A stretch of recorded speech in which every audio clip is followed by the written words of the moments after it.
This week has been absolutely insane. Our partner Marcus Sherrills re-signed with the Vikings after a hiatus.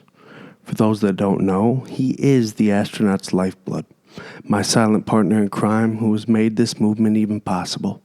I can't thank him enough. Welcome home, brother.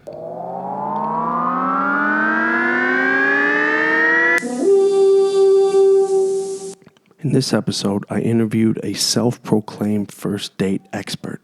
Initially, I didn't know what to think because anytime someone claims to be an expert in anything, it hits skeptical ears. I soon realized that Katie was indeed set up to be a first date expert. She attended a Christian college with more virgins walking around than a Dungeons and Dragons convention. Katie treated it as a challenge. Think about that.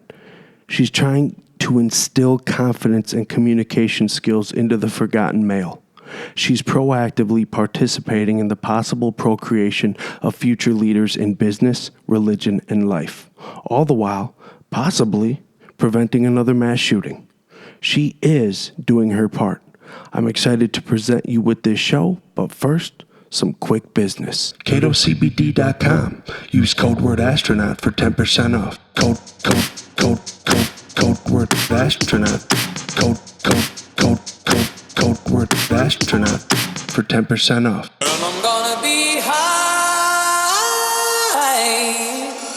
as a fucking man. And now, the stationary astronaut. Those blue glasses are sick. Okay, tell the story. Thank you. So, they're actually from my brain doctor. I have an interesting health situation. He's basically like a neurochiropractor guy, and he developed this before the blue light thing was cool, like to know how to block them. So that's when he developed them. And so when I first started using them, I had a lot of brain inflammation that I was trying to decrease. And so he's like, okay, you have to wear them all the time, but I get to pick out my style. Yeah. So then I got some like sweet aviator, like bright blue glasses, and I had to wear them all the time. So how did you learn about brain inflammation? How did you learn you had it? There's like a full story with this, but I can give you the lowdown a little bit. So I went to school in Ohio and was there for just about a year and a half. I played volleyball there, everything like that, and came home halfway through my sophomore year due to some really severe health issues. Yeah. So when we came home, we realized I had really intense Lyme disease, what we thought was just Lyme disease. Can I see those glasses? Can you hand me those Oh, glasses? look at all the little accessories on them, too. They're good. Yo, these are some librarian grannies right here. But they're cool granny ones. Yeah, these are dope. There's nothing stopping me. And you know, I have the little clips on the side. Oh my gosh, why? Because when I'm wearing my regular glasses, but I still want like more intense blue light blockers versus just what kind of the weak stuff from the eye doctor. So that I double glasses it, and I hook the things. What do you call that? The side bars that go over your ears. I hook them together with hair clips. Really? Yeah. Are you able to take me serious right now? Yeah, I mean I'm used to this, but you might not be. I feel like I will never get a seizure in these things. Yeah. For real though, you could wear those to like cool concerts and stuff. You'd look cool and it'd protect your brain. And I'd be able to tell people where the Malcolm Gladwell books are. I don't know what that is.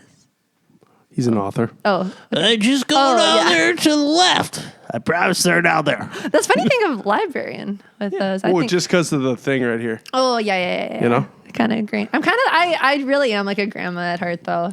The dangles. In many ways. Why do you say that? Old soul, baby. Is it your spirit? Yeah.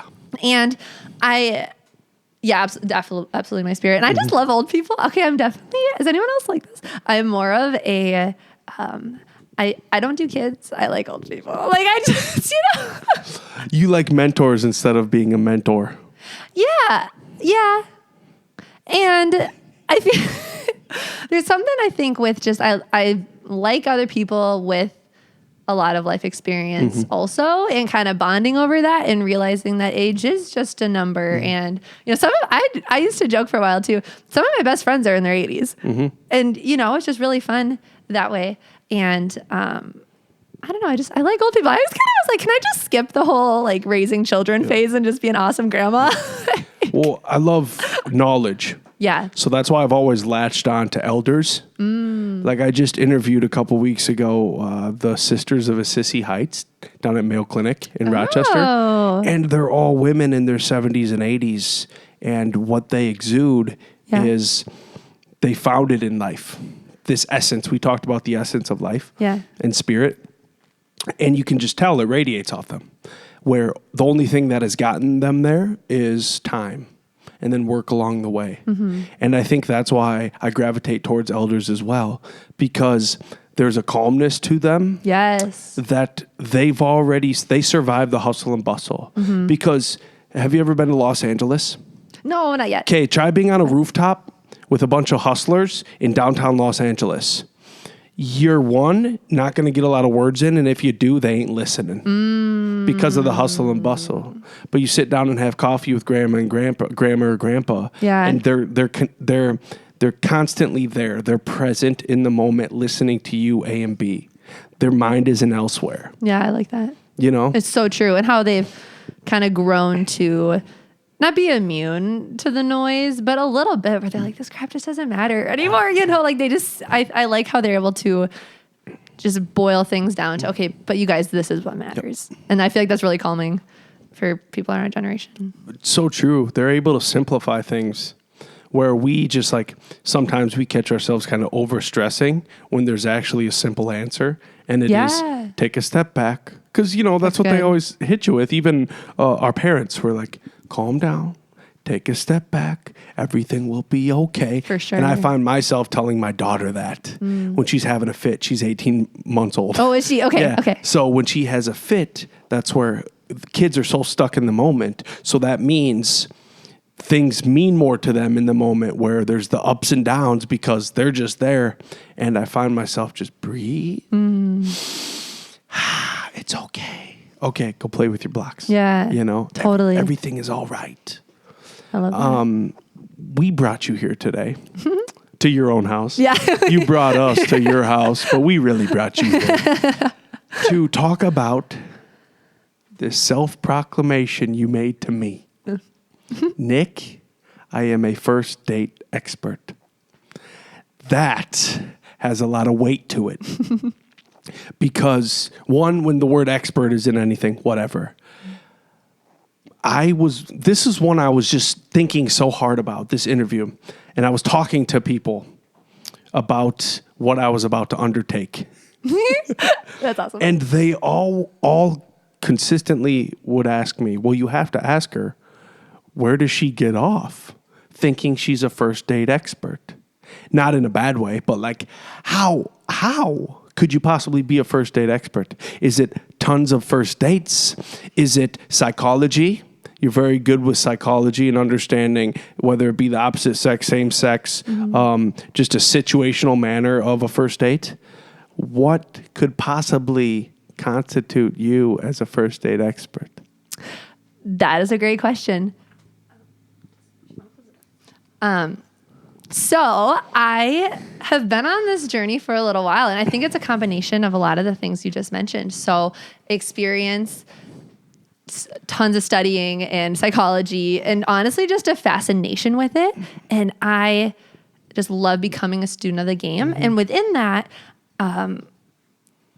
so within the whole study of modern dating in general, and then the study of psychology, and then holistic health and everything like that, I really believe it all ties together. And I've just found this niche of, we can't talk about relationship problems if most of my clients can't even talk to a girl. Yeah.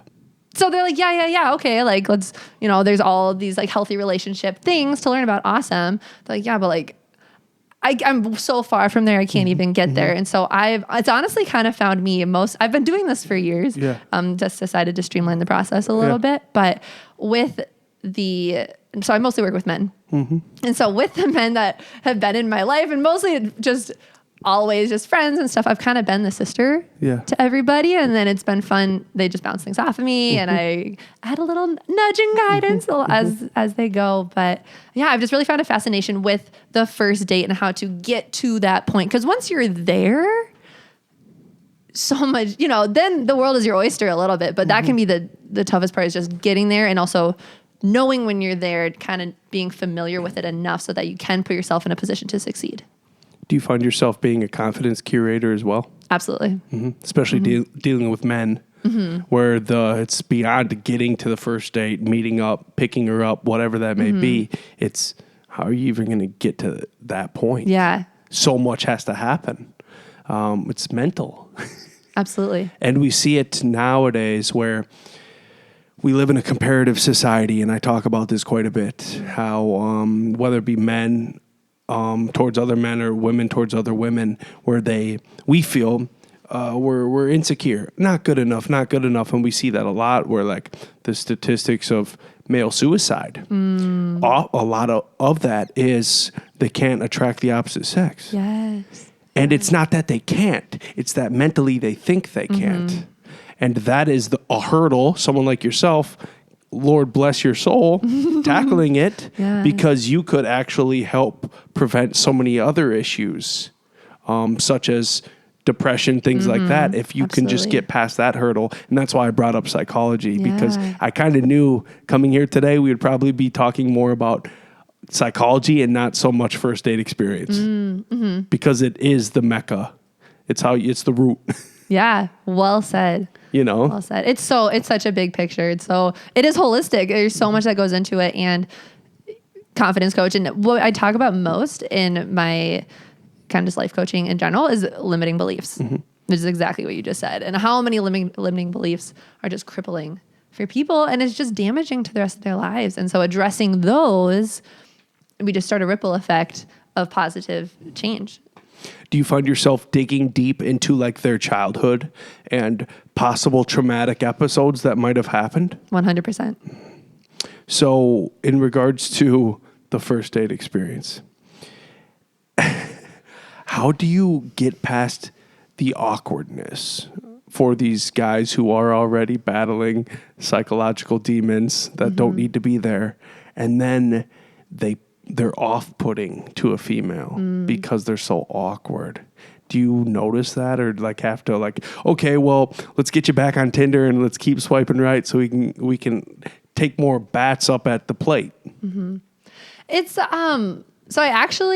it's a process that I have, and it's a 4-step process that I take I think we all do it in life. And I actually just talked a lot about this in the course I just launched, which is exciting, but it's the process I take people through where we all just need to get it in our heads that this is how we need to approach life and approach growth.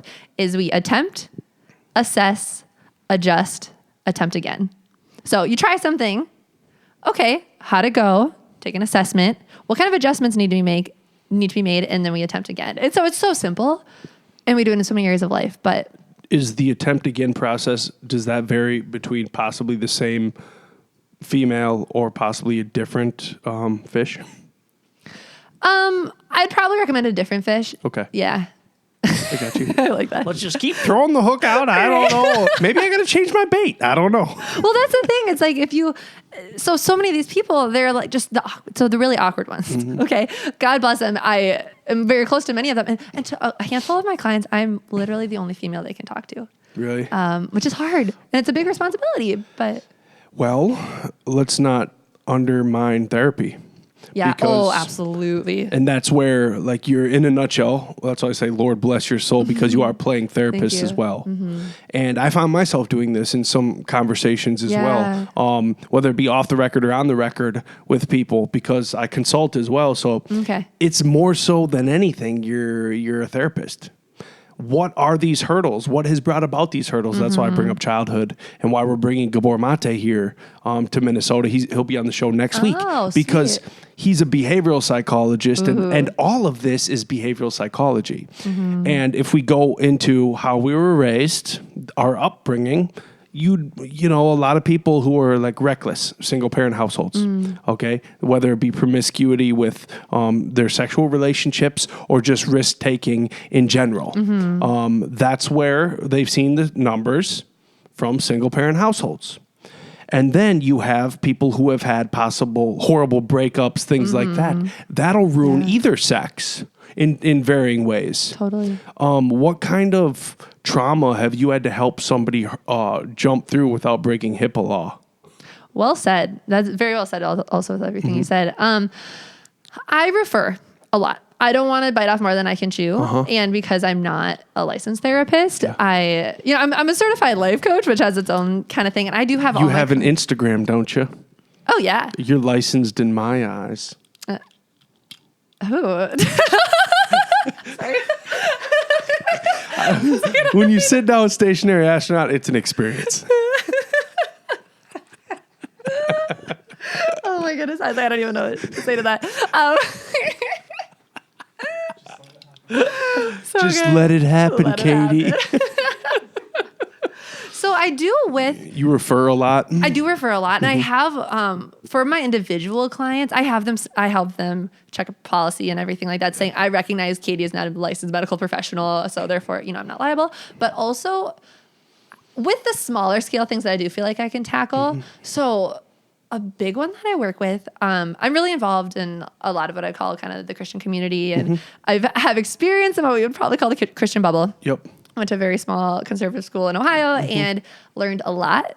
As mostly in regards to my business now, I learned a lot about the backgrounds of those type of people and now pairing it to the struggles they currently have. And so what I've seen a ton is Middle-age awkwardness. Oh, for sure. Yeah. And but it kind of boils back to, I have a client, bless her soul. She's amazing. And I just think she's the coolest person ever, but she literally went to a private school growing up where they could not walk in the same hallway as boys. And she's like, okay, well, yeah, right. So, and so it's like, that's really damaging. And that's really, traumatizing in its own way. But so then how are you supposed to have healthy relationships with males if this whole time you're like, oh, they're off limits. No. And now you're like, well, now I'm mid-20s and can't even get a date because I can't talk to them or I don't know how to interact with them properly. I am noticing that while I raise a little daughter where whatever I say no to, she wants to do. And I think of my own rebellious ways growing up.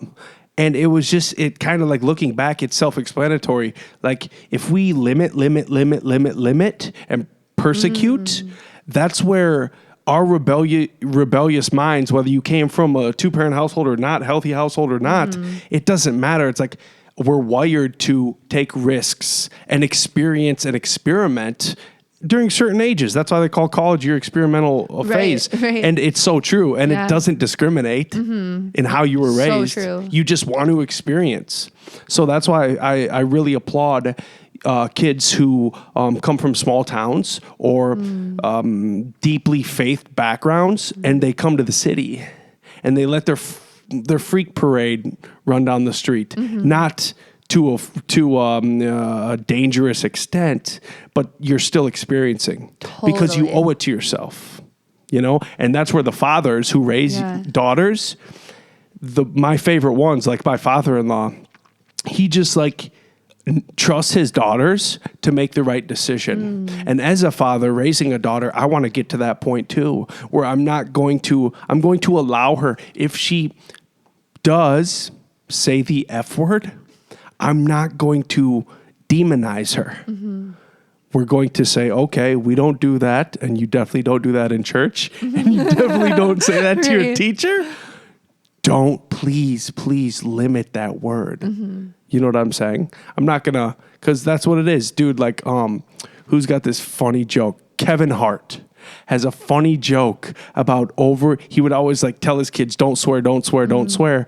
And then he overheard his kids in another room, and right when he leaves the room, that's where they just let the F-bombs hang. And it's like, well, I mean, it kind of, as you raise kids, if I say don't do it, they want to do it. Yeah. And they want to experiment and experience. Why is dad really saying good. don't do that? Yeah. And so would you say as a parent and as just kind of with that mentality, how do you go about that? You're towing a tightrope at all times. So kids go through moods because they live on a momentary basis. Right. So feeling out your child where they're at and understanding that, it takes time, and no parent is perfect, and anyone will tell you that. But it just literally takes trial and error. Your 4 A's. Just keep getting back up to bat and knowing that you're thickening your skin when you do that. Same thing with like my daughter.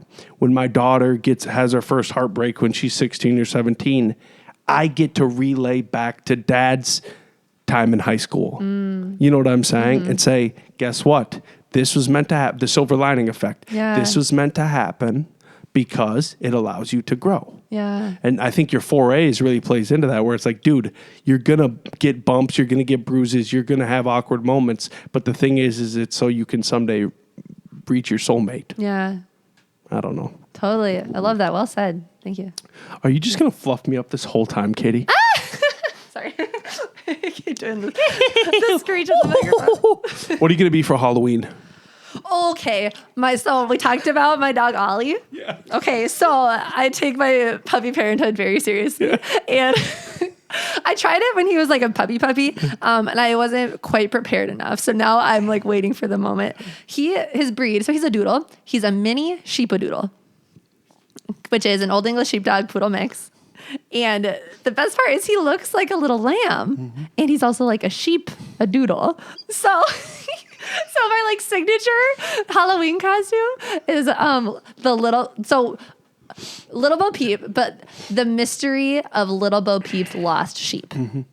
So then Ollie has like these like wanted signs on him, and then I'm just a Little Bo Peep. Oh my God. So good. Did you go to a Christian college? What were the parties like? They didn't exist. That's the Christian college I was at. Yep. What? Wait a minute. I thought you were going to say something totally different. I thought for sure, Nick, they were insane. Well, okay, let me elaborate. So, okay, so I respect it a lot, and I do love a lot of those They people. didn't exist. But, yeah, okay, so I have a lot of mixed opinions about my college experience for many, many, many, many reasons. It was a dry town, first of all. Okay. So dry campus, dry town. Yep. Which was great. And where I was at in that point in life too, I was young, and went from big public high school to now going to a conservative small college, and I was really looking forward to that contrast. In hindsight, it's not like I was actually even invited to parties in high school or anything either, so it's not like I was like that at all. It was just very different. But I had like the good kid parties, I called it, is the joke. You guys drank like juice boxes, right, Tom? Fizzy water and Capri Sun. For sure. We mixed them together to catch a buzz, man. Buzz with fuzz. You know what I'm saying? Actually, it's not far from the truth. So, at the college, we would throw Mentos in Coke bottles. You know what I mean? We'd get crazy. You know what I mean? It was just funny though, because it wasn't really like that much of a thing. And it just so we didn't even have a football team. Yeah. Which is interesting, but also they say too at colleges that'll kind of adjust to culture a little bit, having big male sports teams in a way. Yeah. And then that jock mentality. Well, kinda. I was thinking that like the college you went to might have produced a lot of nuns. It's quite literally like both of the extremes. So what you were probably kind of going for with the question initially is that, I mean, I know the parties existed and I know all that stuff. I just wasn't at a place where I was seeking them out really. I know, young adults.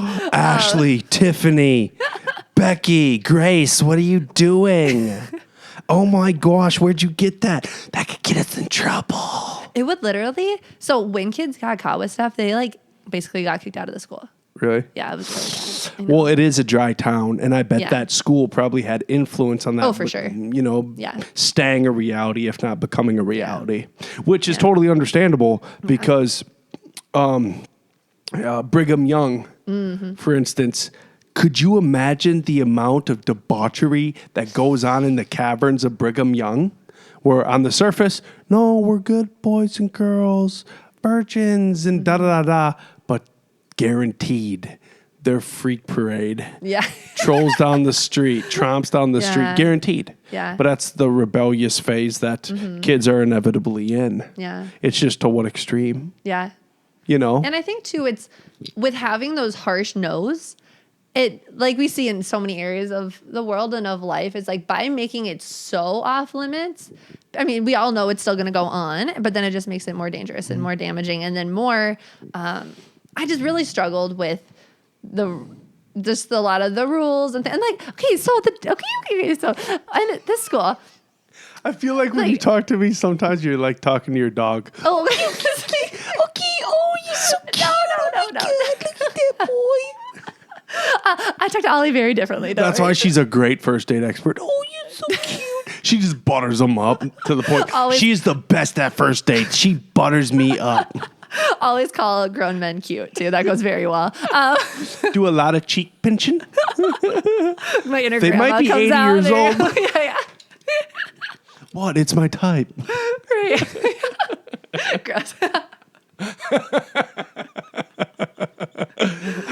Okay, so But I was just gonna say briefly is that because of a lot of people that I work with too, like there's such a struggle because I think living in that tight bubble can really damage a lot of things. And it went from so as a volleyball player, we had very strict rules even of like a lot of people don't even like us because heaven forbid volleyball players wear spandex. Mm-hmm.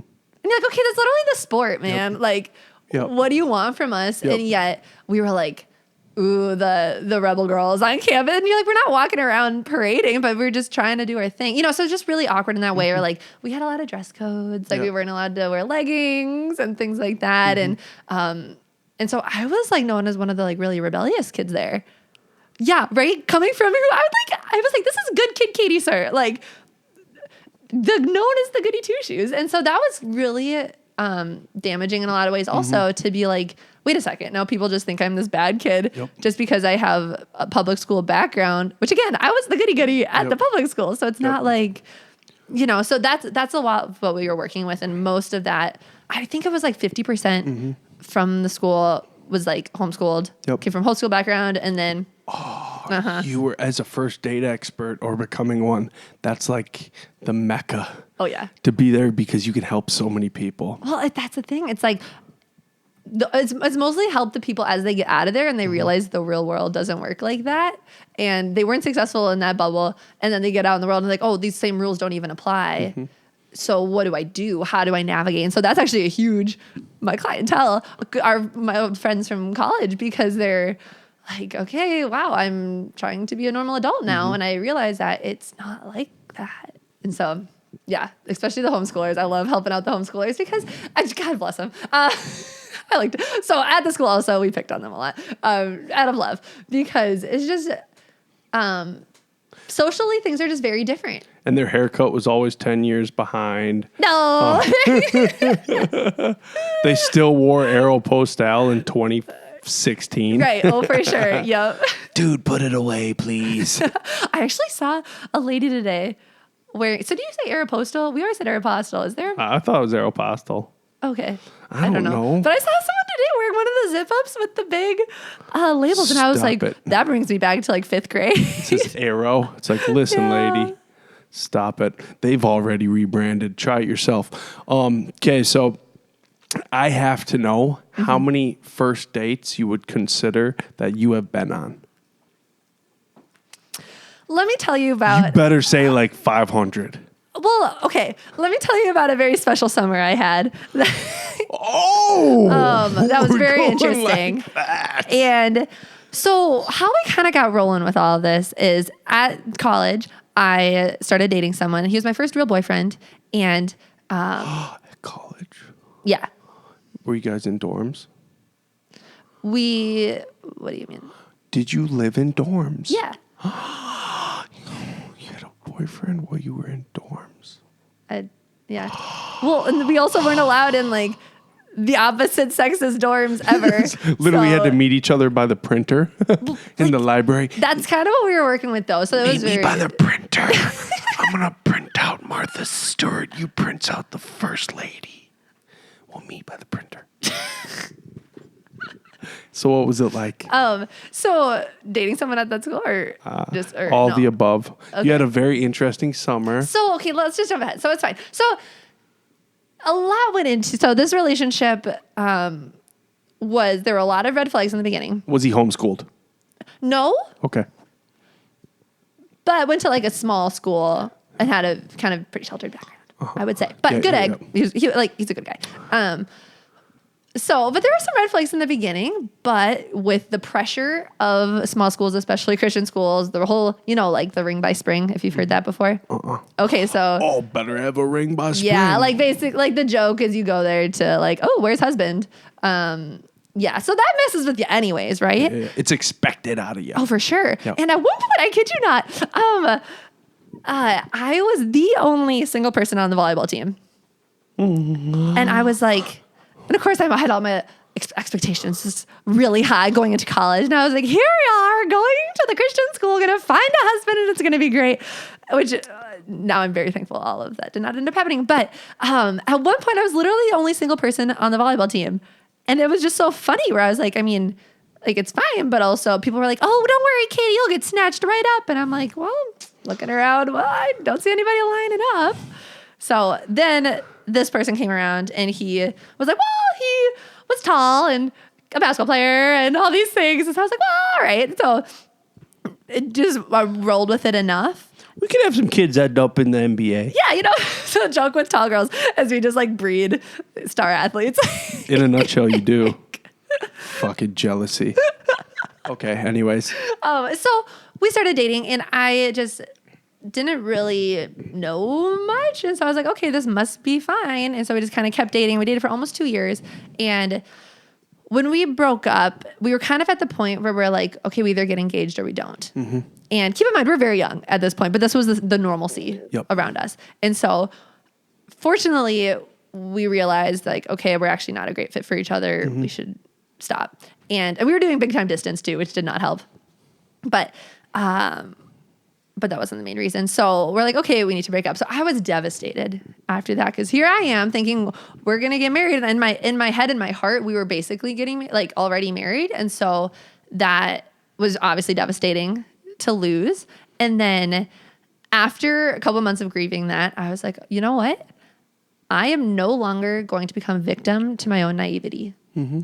And that's what happened. It's like, I just didn't know any better. Yeah. And so then I just got wrecked when really I saw so many of these red flags in the beginning. Mm-hmm. And that's what they say oftentimes too. Mm-hmm. But after that, I was like, you know what? I need to start learning. I don't know anything about, I really don't. I think I know stuff about dating, but I don't really. Mm-hmm. And I don't know much about boys. I grew up with all sisters, all volleyball teams, all whatever. So I'm like, who are these boys? Who are these creatures that I don't understand? Who are these other avatars? And so that's when I discovered dating apps. And you abused them, didn't you? Well, that summer, I went freaking hard in the paint, you guys. Like, it was amazing. You let your freak flag fly. Let's go. And it was so amazing. I've been fortunate enough to go on dates with many, many quality people, which is cool. And some less quality. And so it was just so fascinating to learn along the journey. And I just went on tons of dates. I was like, my goal here is just to meet people and learn things, learn about myself. And I did. And so I went on, that summer alone was easily over 20 first dates in one summer, which recently someone told me, Katie, that's not actually that many. And I was like, that's okay. actually a decent chunk though. It's like, I did double headers. What? No. Like I literally went on a date with someone. You were swipe right and Magoo. And then I went, so the thing is none of these were Tinder dates or anything either. They were more like the more sophisticated dating apps. Match.com, must be 35 and below, must make 120K a year. How Farmers only. Just kidding, I wish. You wish. Find me a cowboy. That's just kidding. Find me a cowboy. Well, actually, you would really love this t-shirt we're about to make. Oh no, what is it? You ready? Yeah. It's called, we don't know the order yet. Okay. But it ends with yeehaw. So I'm so excited. White Claws, no bras, yeehaws, or no bras, White Claws, and yeehaws. I'll be like a brand ambassador for you or something. like- Yeah, there you go. Because everyone's going braless. Yeah, yeah. It's White Claw season always now, and then yeehaw, because that means you're having a good time. Oh my gosh, Could you imagine all the bros at Country Fest wearing that on a tank top? that'd be hilarious. You know what I'm saying? Yeah. I don't know, just an idea.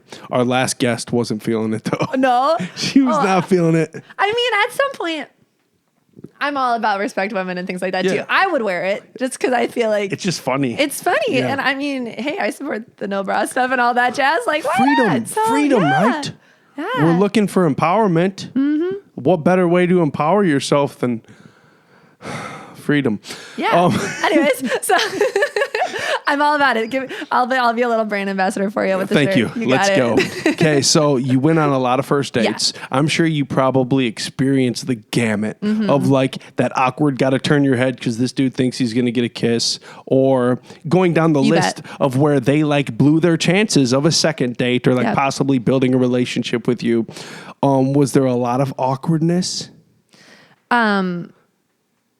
Yes. What was the kind of demographic dude or guy that you found the most awkward? Ooh. Because I'm sure there's probably a honey hole. Maybe. I hope. I would say the ones that now fall under my clientele category, which would be kind of just coming from a sheltered background. Yeah. Yeah. And having, it's not that they're overly insecure. It's just, it's like a lack of confidence. It's a lack of certain skills, a lack of awareness, a lack of familiarity with either women or dates or, or mal-teaching in general. Tell us the importance of a good story. As far as when to tell on a date or? No, just like, because I know through experience, you got them and they got you when they're able to tell you a good story, because that's where there's confidence in the room, where it's like, I don't care. I'm going to tell you this story because it's funny as shit or whatever. You know what I'm saying? That's how I feel first dates are always the most successful, where there's stories being told and you kind of have this empathetic checker game going on where, oh my gosh, that happened to me too. Let me tell you. Yes. And then like the vibes are just high. Yes. So that's why I ask the power of a good story on I a love first that. date.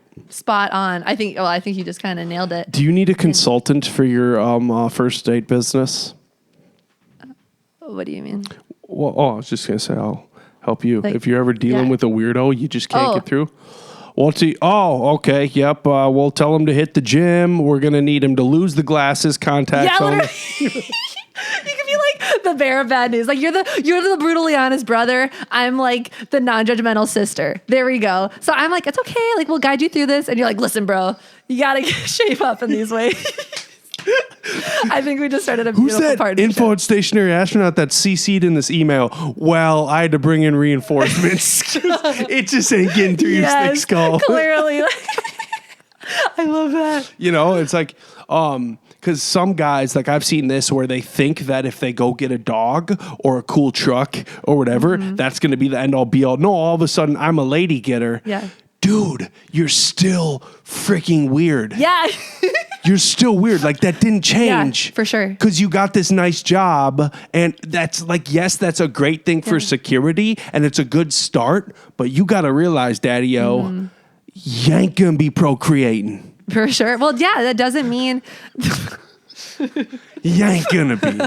Yeah. That's a cute German Shepherd you got there. How many ladies is it pulling? Oh, you're still sitting at home with 4 buddies watching the hockey game, drinking Budweiser? Well, do the math there, bro. Your Yeah. dog's getting older and you ain't getting no ladies. Yeah. Well said. And just because we have certain successes in life doesn't mean we then know how to have proper body language. We know how to interact well, and then the makeups of interacting with someone and what makes a good first date. And there was something you just said that I wanted to say. Don't wear camouflage on first dates. Why? Oh, just in general? Dude, don't wear camouflage on first dates. You freaking weirdo, dude. Lose the camouflage. For one day, bro, put your hunter's orange away, You dude. should do like an episode of, do you know, they call him Alpha M. What's his name? He's like the dude lifestyle guy, whatever. You're kind of reminding me of him right now, and you should totally do some funny videos. Let's go. Of like, this is how to not be in total dweeb. Like Over the next week, we got to do that. Yeah. Before release, we got to do Yes. that. Because you'll be released next Friday, a week really? from today. Woo! So next week, we'll do some funny videos like okay, that. For boom. sure. I love it. Okay, so don't wear freaking camouflage. Oh, sorry. I just remembered what I was going to piggyback off Let's of. hear it. E.T. So, so often people just assume they have the skills needed. And we just like think that it's in our DNA that like one day the right person's going to walk to my doorstep and I'm just going to have all of the skills in my tool belt needed to have a successful relationship in life. And it's like, well, how often in life can we just show up and nail it on the first try? Like it doesn't really happen. And in order to be successful, we need to have so many parts in place and we need to practice those and be familiar with it. There's a power. It's empowering to be familiar with things. So that's why a lot of my worst first dates they were just like, oh, I never do this. Therefore I was this like unicorn to them. And they're like, oh my gosh, like I'm on a date. Like, wow. And I'm like, bro, like cool it. It's okay. You know, like to me, it was so, not that I'm like really, you know, I don't want to say like, oh, I do this all the time, but like it low key was a hobby for a while. And so that. You treated it like a craft though, to grow. A craft snaps. to grow. Yeah. You know? Absolutely. It was kind of honing in my craft. Absolutely. And that's the literal meaning of putting in your hours. Yep. You were putting in your hours not to find an end all be all or to have a ring by spring, but to hone your personability and to actually learn about yourself too. Yeah. Where can I improve? Absolutely. I was thinking while you were talking, there is one key component that I think is undermined way too much, and we've talked about this: a stable father figure. Oh, for males and females, because think about that. Females oftentimes date who their dad is. They do. Yep. And when you are a confident, well put together man of a household, well, one, your daughter's going to attract that. She's going to seek that. And if you're raising boys, you're going to raise that. Ooh, snap. Who I love that. is able to hold his own when he's in social circles, possibly athletically, as well as smarts-wise, and with women. Yes. He's going to respect them, and he's going to do what it takes to actually be a male figure in a future child's life. And that's why I look at my old coaches, where they were, besides Jeff Moon, he was a complete alcoholic, big red nose, always smelled, divorced household. And then you have all my other, I saw that, and just unstable. And then I was friends with his kids on the same team. My sister's friends with his daughter, and we saw how that all played out. But then on the flip side, you have my other coaches who were teachers, stable households, and then their kids, they're grown up professional athletes and doing well for themselves. And it all stemmed from confidence from the father figure in the household. Yes, for sure. And communication, obviously. I love that. And I think it's so true where men, I'd say it's specifically men these days, there's just a lack of understanding of how to be. Just how to be, you know? And I mean, but rightfully so. It's a very confusing time, and I get that. There's just a lot going on culturally. But one of my favorite pieces actually in my company, my website, that I have is it's just 10 practical ways to express modern chivalry. Like, what does that mean, right? What does that mean? Ooh, I'll tell you. Because anytime I hear chivalry, my ears perk up like, yo, you better tell Betty the librarian all about this because mommy needs to know. Yeah, like chivalry itself is so funny because I think nobody really knows what it means, especially this day and age. And if they do, they think it's outdated and they're not understanding the character behind it. And so there's a whole history with chivalry, of course, and it's more than just like the knight in shining armor, but it's a lifestyle. It's a principle. And so by men learning this, and that's kind of where I adopt to coach men is more specifically because they just need someone to explain this in a non-judgmental way. Because there are all these good-hearted guys and they don't know how to actually interact and how to, So so a few examples. Let me think of my oldest that I have. Set example, chivalry. Well, just some standard, just kind of the standard ones, but I really enjoy breaking them down to like holding doors for people. You would be surprised how many people don't actually either A, understand that, B, do it, or C, do it for someone they're not trying to be attractive to. And that's the thing, is like true quality character in men comes from when it's not discriminating against people who aren't the hot chick you're taking out. Like that's when it matters, and that's when people grow true attraction to you, and they really, I don't know, it's very attractive. And when it's consistent. Yes, which integrity. It really kind of like, it's beyond planting the initial seed. It is now showing the, giving the long-term macro outlook of what kind of stability you're going to have. Absolutely. If it's consistent. My wife, for instance, my wife makes the bed. And I love it because it's like, that's her thing. She loves to make the bed. And she's obsessed over it. If I make the freaking bed, I make it wrong. And guess what? We have that kind of relationship where it's like, no, I love that about her. She likes to make the bed. But on the other hand, she likes to have me drive. Okay. Just because she just doesn't want to drive. Yeah. You know what I'm saying? Yeah. And if you ever saw her park, you would understand why. Sorry, honey. But it's things like that where like you kind of over time, you just have this, this like unwritten agreement of how your relationship can remain symbiotic, if that makes sense. Yeah. I'll tell you a story. My wife and I's first date. Ooh, here we go. 7 years ago, okay? Okay. Over 7 years ago. She picks me up. Ooh, okay. I live downtown, and we were going like 3 blocks to the Peace Plaza to watch a movie in the park. Okay. And I think that's why we agreed to have her pick me up, because she was going to come over, grab me, and then we just go down. She was so nervous. She ran 4 red lights in a row. No. And it was so weird because it was like she ran the first one and it was like you kind of let it slide, but like it's a first date, so you're not gonna be like, do you realize what you just did? Yeah. And then after the second one, I was like, oh my God, you just ran another red light, right? Oh, she's like, I ran the first one. I was like, you just ran 2 in a row, lady. And then it was another one. Oh my gosh. To play devil's advocate. Yeah. The lights going down this street, they like stack up on one another. So it's kind of confusing if you're looking at the one behind it that's green or whatever. So I give her the benefit of the doubt for the first couple. But then you could tell she was just nervous, and she ran another one and another one. And basically we ran all red lights to get to the Peace Plaza.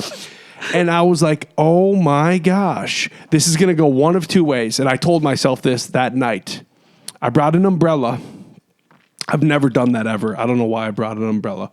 I suppose this is my last first date ever. So on my last first date ever, I brought an umbrella, and it didn't rain. And I think she brought the chairs. But I knew that night I'm either going to never talk to this girl ever again, or she's going to be the one I marry. Get out of town. And boom shakalaka. Aww. It was her not being able to drive. That's why we got married. That's the real. That's really sweet. Yeah. Wow. That was it. I didn't even know we were going to talk about that tonight. I love that. Thank you for sharing. Yeah. But it's like it's magic like that where I like memorable stories. Yeah. So that's why I do epic stuff, because I just do it for the story. Yeah. That's why. And I think that's why people take leaps to literally call themselves a first date expert. Well, because I'm capable, one, I'm confident enough to do it. I can communicate. And long term, I know this is going to benefit me because I'm helping so many people. Yeah. Yep. I love it. ET touch. You should bust that out at your next first date. Oh. And if he doesn't know what you're doing or what you're talking about, kick him out. For sure. He gots to go. Yeah. You know what I'm saying? I love that. If he doesn't get the ET finger, he gots to go. Totally. Yep. And if he doesn't put you in the basket in the front of the bike, he got to go. This is the real. I'll have to add that to my coaching stuff. Well, I mean, I wanted to talk to you about communication because I heard this quote, and it was actually Sean McVay of the LA Rams talked about this. He preaches communication within the locker room because it creates the most symbiotic team, and then you obviously are able to win championships. You've set yourself up from the ground up because of communication. Where communication lacks is where darkness fills the voids. Ooh. Think of that. I like that. So you are on a first date and there's like, you know, when communication has barriers within a date where it's like real surfaced and there's no like egg cracking, you're not getting below the surface, and it might be both parties, it might be one or the other, but the importance of communication is what's causing that halt. Yeah. Can you explain to people the importance of communication, especially to males who are looking to find a future soulmate? 100%. I think communication can't be addressed until we talk about, do you know yourself? And that's a really big one where I would say I won't say most, a lot of people don't know themselves, and they don't know how to know themselves. They don't know what that means. And they don't know how to really connect with themselves on a deep enough of a level where they can actually express, this is what I'm feeling, this is who I am, this is what I want. And it's not only what I want in a partner, but it's what do I want in life, and be someone that has opinions, be someone that has, oh, I like that kind of ice cream, not just whatever kind you like, you know? And all of that, I believe communication is grounded in, do we know ourselves and what are our internal values? And then that can come out with, because I know who I am, I want to honor who you are, and now I will communicate effectively. Because often people are just going through the motions, and it's like, if you're going through the motions, you're not really communicating. You know, you're just talking. There's a difference. Self-awareness and having a backbone. Yeah. ET Absolutely. touch. ET touch to that. Gold. That was gold. Okay, so where can you. people reach you? Where can they reach me? Where can they get your help?